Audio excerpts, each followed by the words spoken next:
પેસારો અને પ્રસાવને જોતા તંત્ર પણ એલર્ટ મોડમાં છે। ખાસ કરીને સ્કૂલોમાં પણ તકેદારી વધારી દેવાઈ છે। ભરૂચ જિલ્લા શિક્ષણ વિભાગ પણ સતર્કતા દાખવીને પાણી પહેલા પાળ બાંધી છે। જો કે હજુ સુધી ભરૂચમાં પણ એક પણ કેસ નોંધાયો નથી, પરંતુ આવનાર સમયમાં શૈક્ષણિક પરીક્ષા તેમજ બોર્ડ પરીક્ષાને ધ્યાનમાં રાખીને શિક્ષણ વિભાગ પણ કમર કસી ચૂક્યું છે। જિલ્લા શિક્ષણ અધિકારીએ શાળાઓને આ અંગે ખાસ સૂચના આપી છે। શિક્ષણ અધિકારીના મતે ગાઈડલાઈન આવશે તે મુજબ પગલાં લેવા વિભાગ સજ્જ છે। આગામી સમયમાં બોર્ડની પરીક્ષાઓ શરૂ થવા જઈ રહી છે। બાળકોની પ્રિલિમ પરીક્ષાઓ પણ ચાલુ થવાની છે।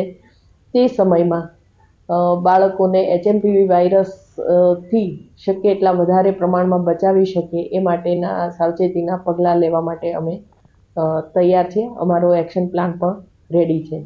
ઉપરથી જેવી સૂચના મળશે અથવા આરોગ્ય વિભાગની એડવાઇઝરી મળશે એ સાથે જ અમે અમારી કાર્યવાહી શરૂ કરી દઈશું। તો અમદાવાદ સાબરકાંઠામાં HMPVના કેસ નોંધાતા જ પોરબંદર જિલ્લાનું આરોગ્ય તંત્ર પણ એલર્ટ મોડ પર આવી ગયું છે। પોરબંદરની સરકારી ભાવસીજી જનરલ હોસ્પિટલમાં પૂર્વ તૈયારીના ભાગરૂપે તમામ જરૂરી વ્યવસ્થા ઊભી કરાઈ છે।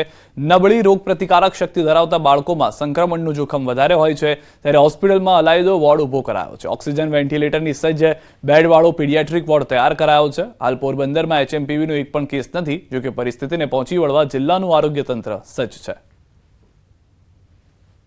રેર ટુ રેર ક્યારે પણ ઓક્સિજનની જરૂર પડે તો આપણે એ બધી બેડ ઓક્સિજન સપ્લાયવાળી છે। એ ઉપરાંતના આપણી પાસે 3 પીડિયાટ્રિક વેન્ટિલેટર નવા ઓર્ડર કર્યા છે, એક HFNC ઓર્ડર કરેલું છે। ટેસ્ટ કિટ જે છે એ રેપિડ ટેસ્ટ કિટ અત્યારે અવેલેબલ નથી આખી ઇન્ડિયામાં, તો અત્યારે RT-PCR બેઝ ઉપરની ટેસ્ટ કિટ ઓર્ડર કરી દીધી છે। સારો કરનાર HMP વાયરસને લઈને સુરેન્દ્રનગરનું આરોગ્ય વિભાગ પણ સજ્જ બન્યું છે। આરોગ્ય વિભાગ દ્વારા સરકારી મુખ્ય હોસ્પિટલમાં સ્પેશિયલ વોર્ડ ટેસ્ટિંગ કિટ સહિતની સુવિધા ઊભી કરવામાં આવી છે। સાથે જ અને કોઈ પણ વ્યક્તિને શંકાસ્પદ લક્ષણો જણાય તો તાત્કાલિક સરકારી હોસ્પિટલનો સંપર્ક કરવા અપીલ પણ કરવા કહેવાયું છે। મહત્વનું છે કે સુરેન્દ્રનગરમાં હજુ સુધી HMPનો એક પણ પોઝિટિવ કેસ કે શંકાસ્પદ લક્ષણોવાળા દર્દીઓ ધ્યાનમાં નથી આવ્યા, પરંતુ તેમ છતાં આરોગ્યના આયોજનના ભાગરૂપે જિલ્લા આરોગ્ય વિભાગ દ્વારા અલાયદો વોર્ડ તૈયાર કરાયો, જેમાં બાળકો માટે પણ ખાસ વ્યવસ્થા કરાઈ છે। એવી કોઈ ગભરાવાની જરૂરિયાત છે નહીં। નોર્મલ આવી રીતે શરીરના અંદર આવા ઇન્ફેક્શન વાયરસ થતા હોય છે, અને તો પણ અત્રેની ગાંધી હોસ્પિટલના અંદર અલાયદો વોર્ડ ટેસ્ટિંગ માટે બધી જ ફેસિલિટી ઉપલબ્ધ છે। એટલે ગભરાશો નહીં, સાવચેતી રાખીશું અને આનાથી આપણે બચીશું।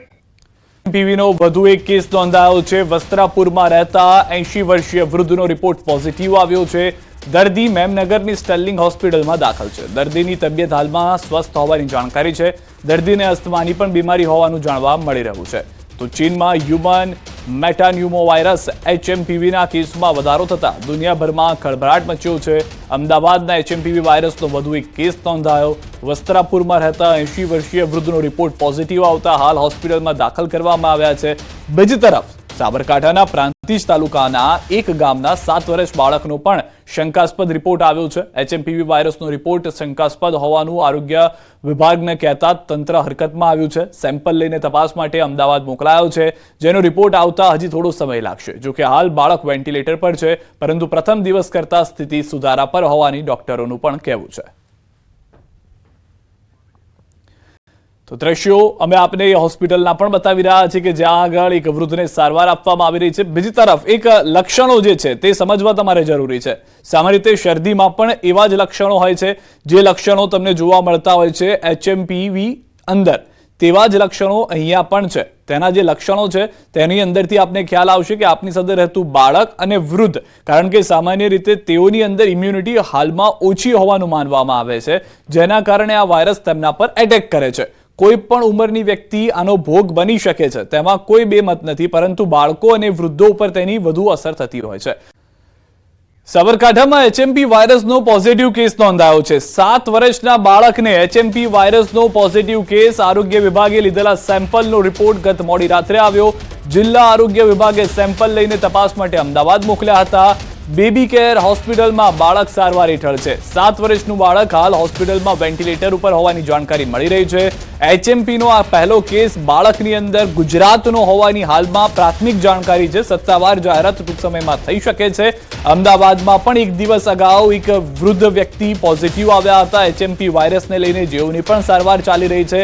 ત્યારે આ વધુ એક કેસને લઈને જાણકારી HMP વાયરસ અંગે બોલ્યા આરોગ્ય મંત્રી ચાઇનામાં પણ રોગ અંગે કોઈ પેનિક નથી. ગુજરાતમાં પણ પેનિક થવાની જરૂર નથી. આ વાયરસ ચેપી હોવાથી સાવચેતી રાખવી જરૂરી છે. HMP વાયરસ 2001માં અસ્તિત્વમાં આવ્યો હતો.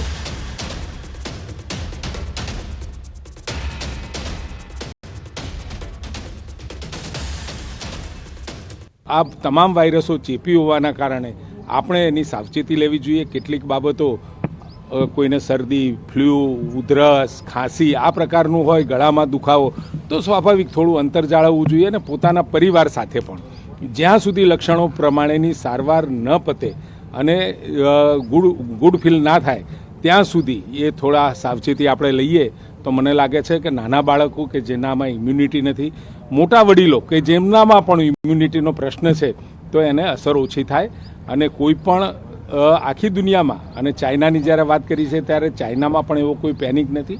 એટલે આ ગુજરાતમાં અને ભારતમાં પણ પેનિક થવાની જરૂર નથી.